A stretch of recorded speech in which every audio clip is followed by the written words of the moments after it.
svima! I dobrodošli na naš novi video. Ja sam Marina. Ja sam Nina. A mi smo...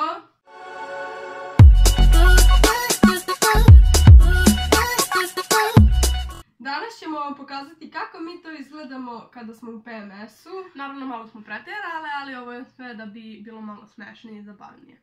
Tako da, hajde da počnemo. Prva situacija jeste kada nas drugarice pozovu u izlazak i mi naravno pristanemo, ali onda se desi da nemamo šta da obučemo. Kako to izgleda, pogledajte. Ja, dogovorila sam se s drugaricama večeras da izađem. Jedno čekam. Nemam šta da obučem. Šta je ovo? Ovo sam debela. Ovo mi je malo. Šta da obučem? Da, ovo je staro. Predebelo. Koju izlazi crvenu boju? Ovo kad sam bila mala. Šta da obučem?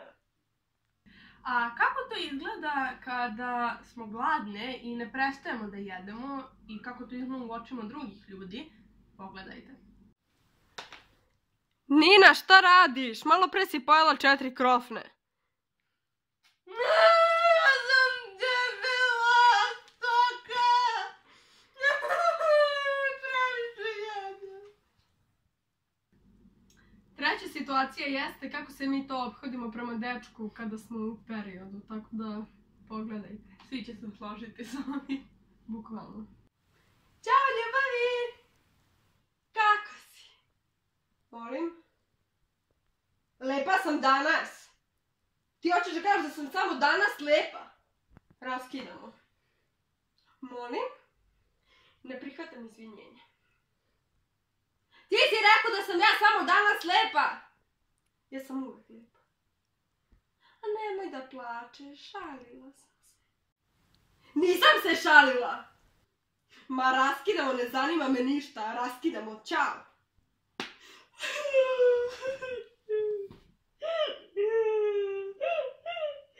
Sljedeća situacija jeste kako to izgleda kada nas svaka sitnica dotakne. Znači svaka sitnica, da li mi gledamo film, pronaći ćemo se u filmu, pronaći ćemo nešto loše u tom filmu, iako je film, na primjer, zabavna komedija, samo lepo, ne, mi ćemo naći nešto da to pokvarimo i da se mi osjećamo ugroženo. I da se rasplačemo. I da se rasplačemo.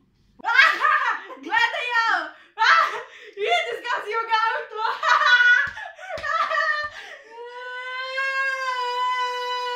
To ti je bre!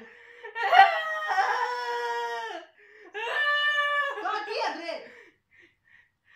Ja nisam duhovita!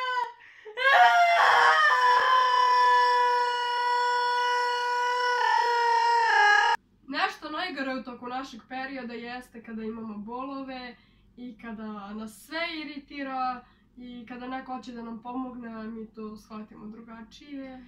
Ono što oni ne mogu da shvati jeste da tu pomoći nema. Mi samo treba da sedimo i da čekamo i da prođe taj period tih par paklenih dana i samo da čekamo. I ako sedite pored nas, nemojte da dišete. Nemojte da dišete. Ljubavi, šta ti je? Boli me stomak. Ja mogu nekako da ti pomognem? Ja, ti meni hoćeš... Ti meni hoćeš da pomogneš? Šta si uradio, jer me varaš? Ti mene ne voliš! Dakle, jedna od posljednjih situacija u ovom periodu jeste histerija. Histerija je neizbežna, definitivno da li na ovaj ili na onaj način. Onda ja smo definitivno pretjerale, vidjet ćete u sljedećem snimku, ali histerija je... histerija je svakako neizbežna.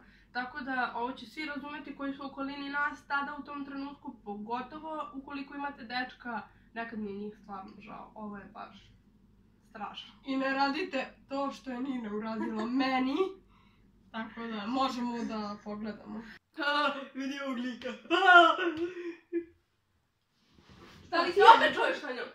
Daj se sećaš pre 10 godina 15. novembra 2008. godine kada ti ona u komentaru ispod 50 slike koju si postavila na Instagram. To, ona, kako ti je komentarisala u 365. komentaru, komentarisala nešto u 10 ljubav.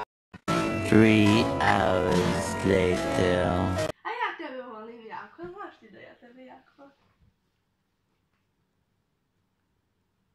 Ta ruka je bila na nju. Pa ćeš ti da vidiš. Ta ruka je na njoj bila, na njoj je bila ta ruka. Dakle, sad ljubavi, smiri se! Naravno, kao što smo rekli, ovo je sve iskarikirano. Naravno, ukoliko ste se pronašle devojke u ovim situacijama, pa čak i momci ili ljudi koji su oko vas u ovim scenama, ukoliko ste se pronašli, ostavite nam like na ovom videu i pišite nam u komentaru koja je to scena da nam bude malo lakše. I nemojte da zaboravite da se prijavite na naš kanal. Ćao!